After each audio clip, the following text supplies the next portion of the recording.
বানাচ্ছি ওষুধি শরবত। তো ওষুধি শরবত বানানোর জন্য কি কি লাগছে চলো দেখে নেওয়া যাক।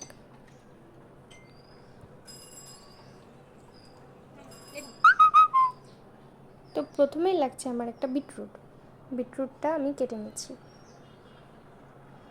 একটা বিটরুটের অর্ধেকটা নিলাম। গোটা আপেলের অর্ধেকটা নিব।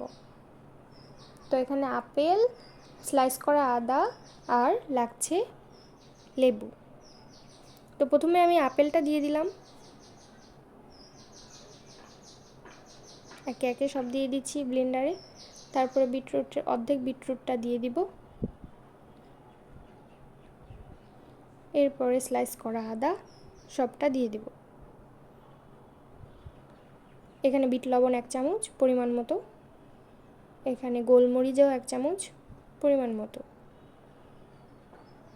তারপর সব একসঙ্গে ভালোভাবে ব্লেন্ড করে নিচ্ছি। ব্লেন্ড করে নিলেই তৈরি আমার বিটরুটের জুস।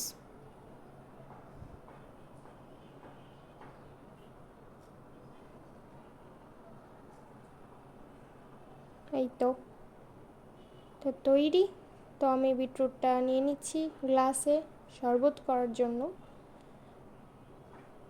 এখন দিয়ে দিলাম ঠান্ডা জল, এরপরে দিয়ে দেব একটা লেবু অর্ধেকটা, এরপরে দিয়ে দেবো পরিমাণ মতো লবণ।